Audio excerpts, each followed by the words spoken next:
ああ、There it is. それだ、龍炎。That's the shot.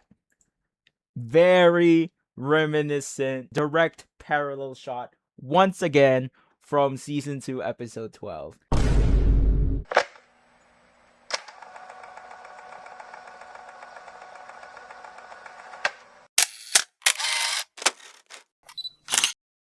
Yo, what's up, TFM Nation? It's me, the TFM Monster here again. We're back with another analysis breakdown of Clash of the Elite Season 4, Episode 15, second to last episode.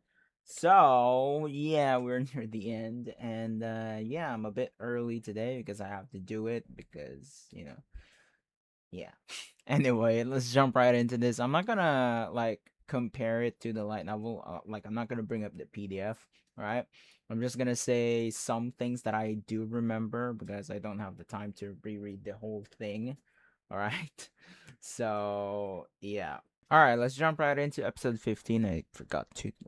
Anyway, turn off the light there. Like I said, I'm not gonna bring up the PDF, but I'm gonna bring up season 2, episode 12, because this episode, the storyboarder paid homage to the infamous Ayanokoji versus Ryuen and his group fight scene in season 2. So yeah, we're now at the almost at the last day. So Tsubaki is the mastermind, the one manipulating the situation. First year students got held up by second year students, which were led by none other than our queen, Sakayanagi. And I also heard,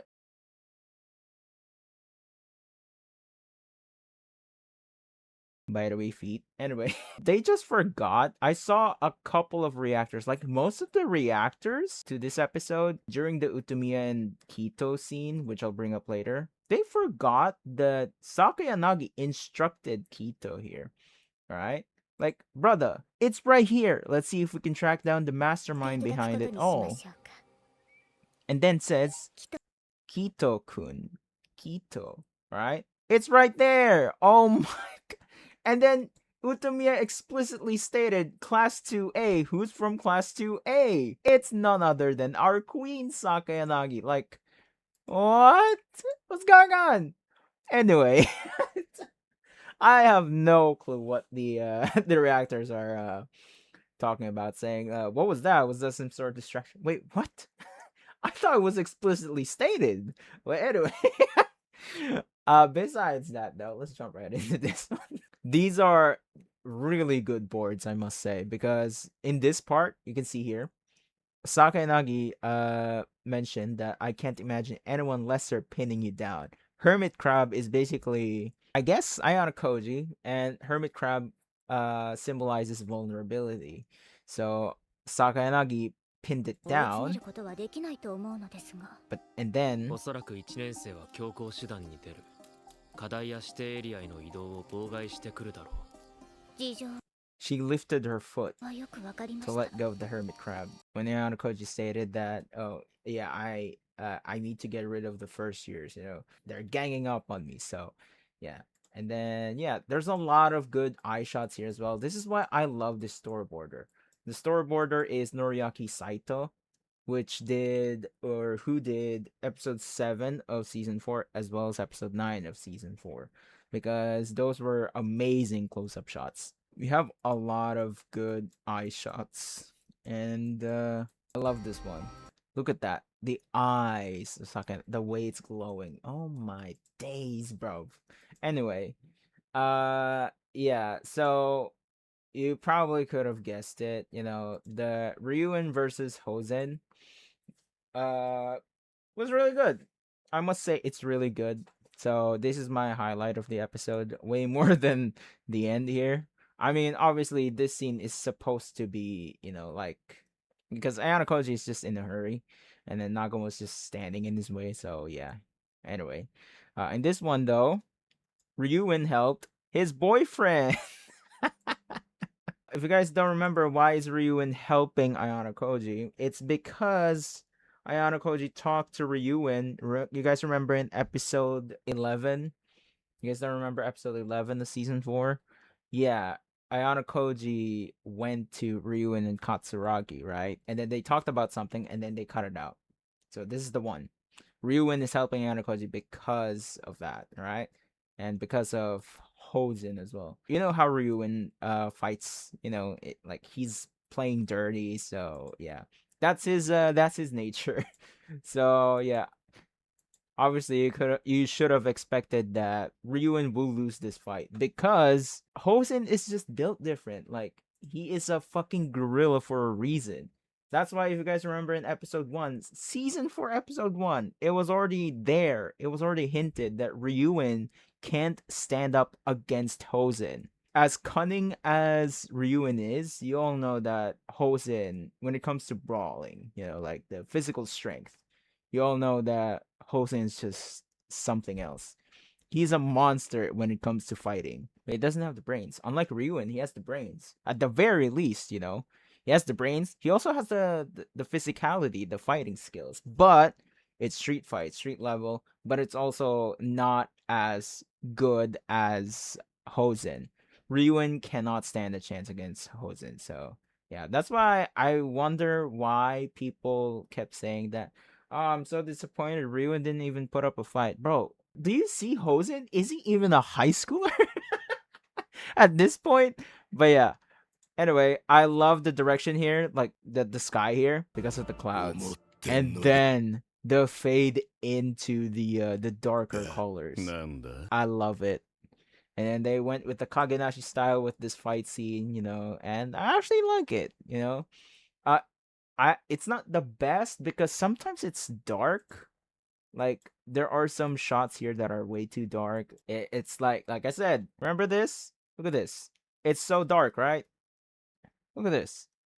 Anyway, I'm reminiscing the old art style. But yeah, as you can see, it's very reminiscent of this. So yeah, really really dark, and yeah, season 4, the storyboarder Noriaki Saito paid homage to season 2 episode 12 with this fight. Ryuen learned from his master, from his teacher, and that is Ayanokoji. Remember what Ryuen said in season 3 episode 13? Since when did you become my teacher? So yeah. And yeah, this fight is very one-sided. You guys should know that. Like, bro, they kept on focusing on the watch. Also, I don't know if you guys know a certain reactor.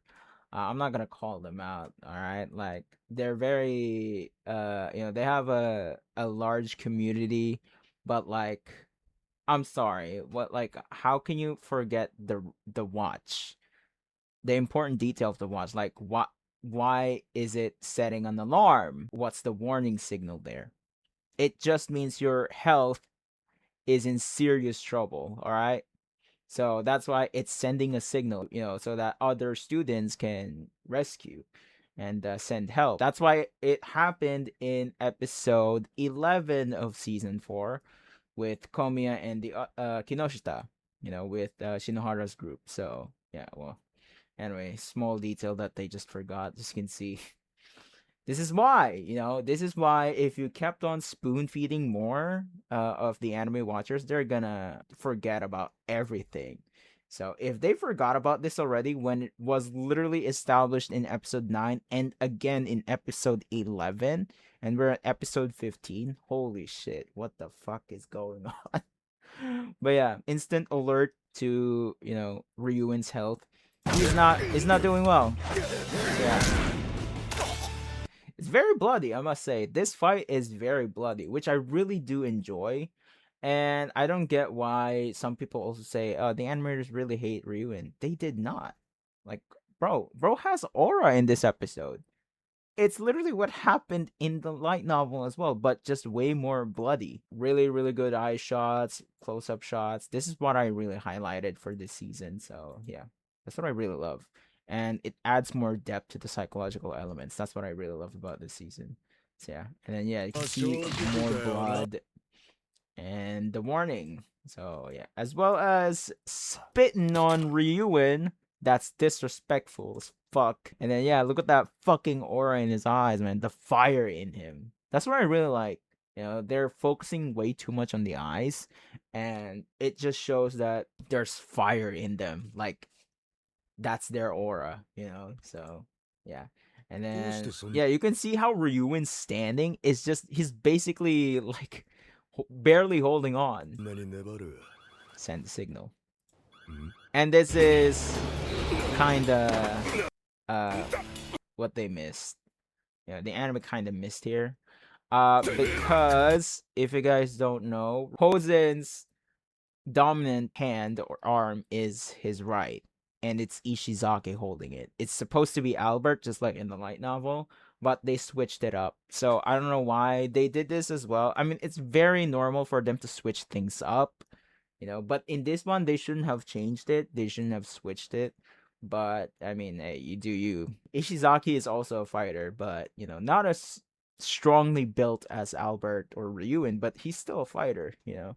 So that's why it should have been Albert holding the right, but I guess anyway, just a minor nitpick from me, but I guess it doesn't really matter because you know, unlike in the light novel, it says it explicitly in third person.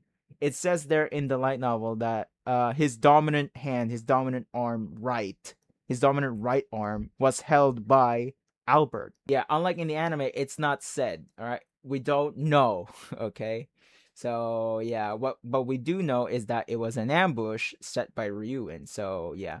And this is honestly very meticulous and cunning for Ryuen. That's Ryuen for you. He plays dirty, and obviously Ryuen knows it to himself that if they plan on doing a 1v3, 3-on-1 from the start, when it's not an ambush, Ryuen knows that they're gonna lose because Hosen is just built different. So yeah, so the way to defeat him is by ambushing him. So that's why. Okay, I love the animations here. This one, like I said, paid homage to season 2, episode 12. This specific scene. This one, like this.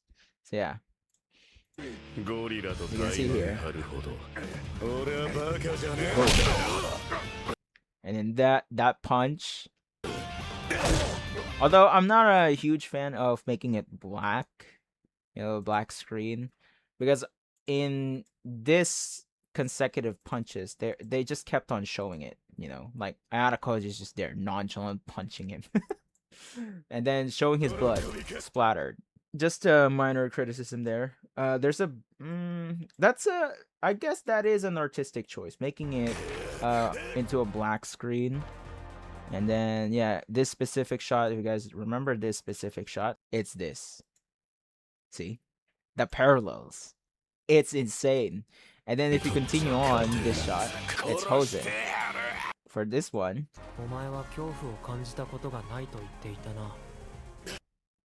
it's Ryuen. So yeah, they paid homage to season 2, episode 12. It's literally a parallel. So yeah, like there's a lot of parallel shots here. This, like that. It's basically this one as well. This. Repeated consecutive punches. There. And then that one. See this? That blood on his fist. This specific shot right there. So you can see. Hold on. Let me slow-mo that. There. So you can see that. See this shot? Alright. Another parallel to this. This is another direct parallel to this specific scene. This. Boom. See that? See that fist? With blood?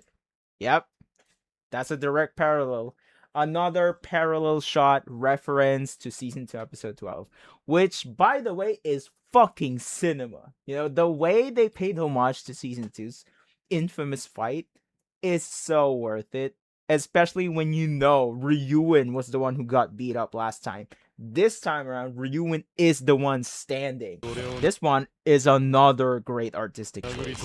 This was never in the light novel, by the way. The way his or Hosen's blood dripped from Ryuen's fist. Alright. It dropped into Hosen's eye. and then showed Ryuen's face with green eyes and red all over, making it a POV shot. Similarly to how this happened. There it is. それだ龍炎 That's the shot. Very reminiscent, a direct parallel shot once again from season 2 episode 12. And lastly, the hammer fist. Very bloody. Remember this? Hammer fist. So yeah, this is how you create cinema. A very cinematic experience. They paid homage to the original, you know? And it's really, really good. I glazed the fuck out of this because it is so worth it, you know? I'm so glad they did it like that. I didn't think that they would pay homage to season 2 episode 12, knowing, you know, it's new staff, new animators, but also animators that are from last few seasons as well. But the way they actually paid tribute to season 2 episode 12 is insane with this specific fight of Ryuen. You can tell that that's development right there. Ryuen's development is something else. And then this one, great Tsubaki shot, by the way. All hail Tsubaki. Yep. We kneel to our... huh? Look at the legs, though. Holy. Yo, Lurch. Anyway. The boobas. You know what I'm talking about. You know what I'm saying? Look at them thighs. Oh my god. Golly, Tsubaki. My nonchalant queen. But yeah. And then yeah, this one, I'm not gonna say much in this part because yeah, Kito heard Tsubaki is the mastermind. Alright? If you guys remember, it's just anime watchers just didn't pay attention, you know.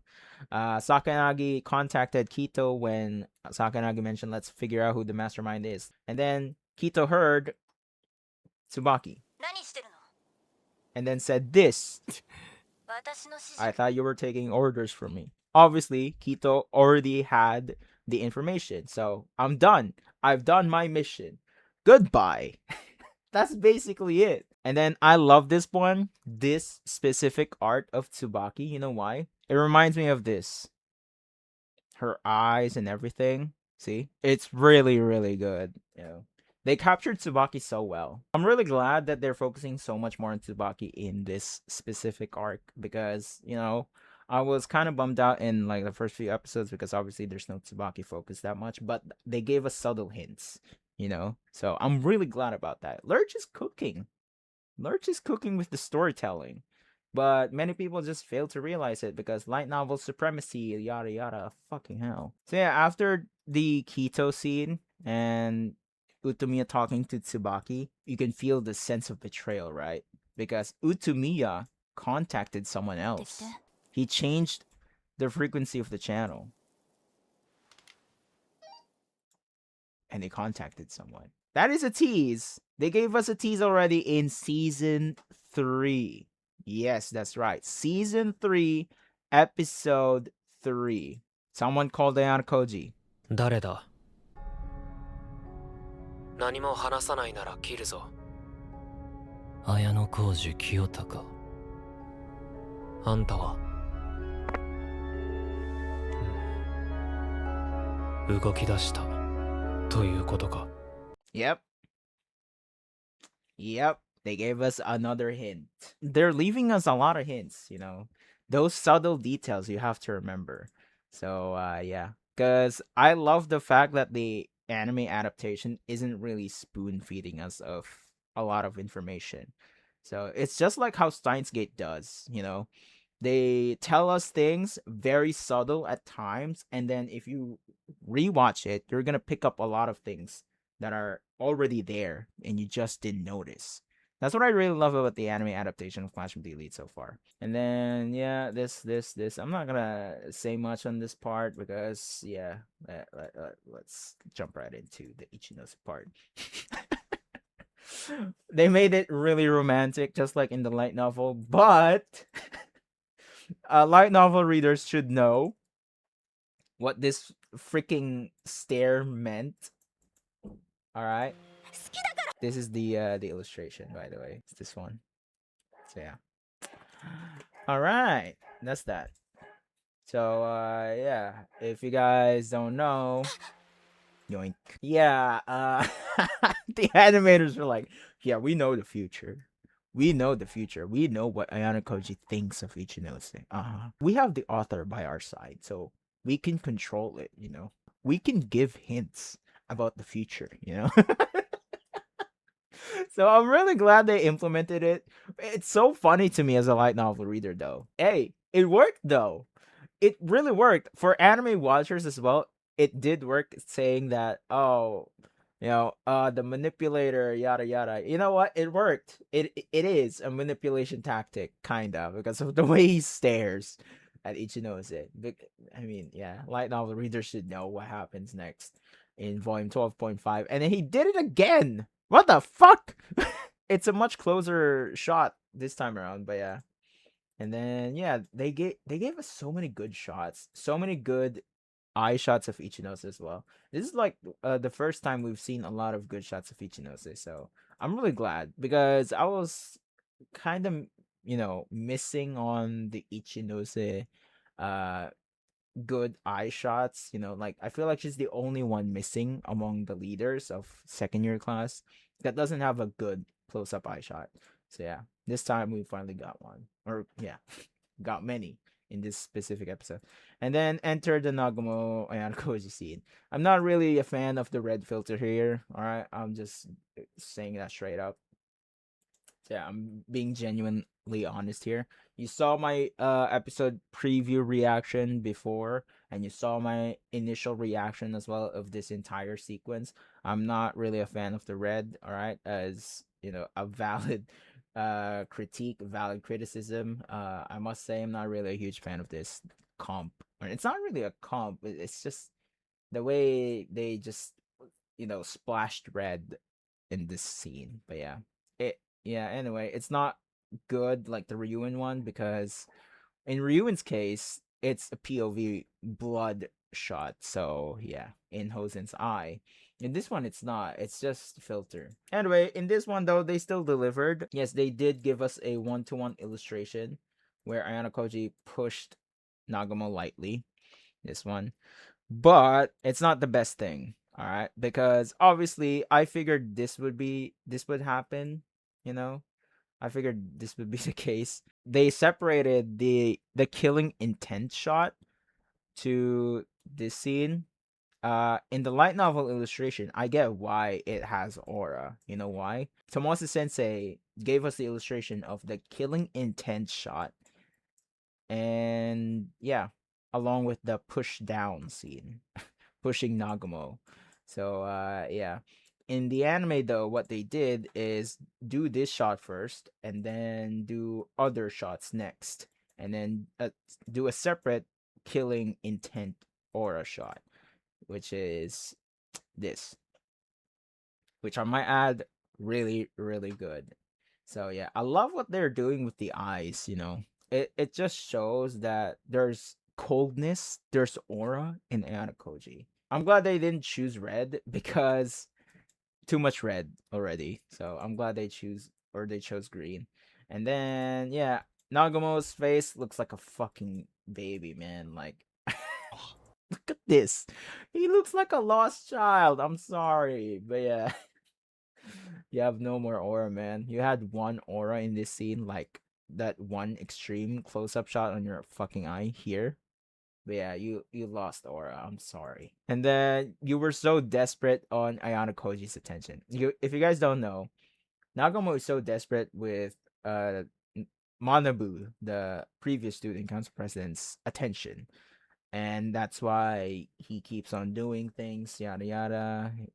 So yeah, like some sort of acknowledgement. And then this time he's very narcissistic. Obviously, he is a narcissist. Rejoice, you get the you get to be crushed by me. You should be happy about that. But yeah, anyway, that's narcissistic behavior. and yeah, very cocky. So that's why when Ayanokoji is just nonchalant about it and then gave him a cold stare, a killing intent death stare at him, like it just shows that Nagamo, this is someone you don't want to mess with. And then yeah, he is so persistent, so that's why Ayanokoji just needed to shut him up. Yeah, the twisting of the punch is insane. But yeah, he had to knock him out. Ayanokoji had to knock Nagamo out because you're in the way, bro. And I'm sorry, this is the last day and you're gonna lose a lot of points. This will actually, if you guys don't know, this is the last day of the test. And the fact that Nagamo is out of the test during its final day is insane. Okay? Because if you guys don't know, if you guys don't remember, Nagamo is ranked first. Nagamo is talking with his lackeys on the transceiver, the walkie-talkie. Now that he's gone, the other students aren't gonna, they've lost the chain of command. The leader is gone. Nagamo is knocked out. He is out of the test, the last day of the test. You know how crucial that is? It's gonna ruin the third year's class. The third year's class points and the overall points of the island exam arc. They're in shambles right now. So yeah, the fact that Nagamo is out of the game is bad for them. So yeah, this is gonna be important, right? So keep that in mind. And then Ayanokoji with that cold, intense stare. I love this shot. I as much as I hated the red in the entire sequence, I love this shot. The way it was colored as well, it just gave us the fucking aura of Ayanokoji. Now that is Ayanokoji. That is pure White Room aura. Because if you guys don't know, or if you guys don't notice, then notice. すみません You see how he talks to Nagamo? It's very nonchalant, and that's his normal way of speaking. が俺は先を急ぎます You see? この続きはまた今度にしてください And then, when he pushed Nagamo, you can actually hear Ayanokoji's change of tone of his voice. 南雲生徒会長これでも俺はあなたのことを買っているつもりです踏み込むべきじゃない領域というものがあるんです So yeah, you can see that that is his White Room self. That is his true self. That is the cold Ayanokoji. That is himself without putting on a facade, without having a different persona to other people where he talks normally, like he thinks it's a normal way of speaking. And yeah, this is his normal tone. All right. When you piss him off, this is his voice. This is his tone. 引けと言ったのがわからないのか So yeah, that's his tone. So yeah, Ayanokoji gave him a warning. Ayanokoji gave Nagamo a warning, and he didn't listen. So he gave him the the most gut wrenching punch ever. So yeah, you're now down. You're now out of the test. He gave you the option to continue on with the test to get first place, and you lost it because of your narcissistic behavior. That's why you lost, Nagamo. So yeah, and then Ayanokoji walked away. Another good eagle eye shot. I love the fact that they've used the eagle eye shot 3 times now, right? So yeah, I love it. Anyway, that is it for this one. Very long, I must say. Sorry about that. I kept on glazing this episode because of how good it is. I gave it a 10 out of 10 for a reason. Even though I have my minor nitpicks and criticisms, it deserves a 10 from me. Anyway, hope you all enjoyed this very long yap session again of this deep analysis breakdown. I'm not breaking down everything. I'm not analyzing everything right now because I'm not bringing up the PDF, the light novel, like most of the time now, because yeah, too much. There's too much time to implement it in the video. But yeah, because I had to, reference the previous seasons as well. So yeah, I can't wait for episode 16, the finale of Clash of the Elite season 4, because yeah, it's now ending, sadly. But don't be sad though that it's ending, because there's more things to come for Clash of the Elite. I know that the staff are very passionate about this project. They are, they already thought of the future of this series during the advanced screening. They mentioned that to the fans. So yeah, I'm really excited for what the future holds for Clash of the Elite, because yeah, I'm really excited to how they adapt year 2, because so far I am loving it. Many fans do, even though there are some haters out there that says, "Oh, we're not really hating, we're just criticizing it." Dog, you guys have your own circle. Like, if you really think of majority of the fans right now, you'll know that most of us enjoy it. So yeah. Anyway, that is it for me. Thank you guys so much for watching. I'll see you guys on the finale and then final breakdown analysis. And yeah, see you guys then. Peace out.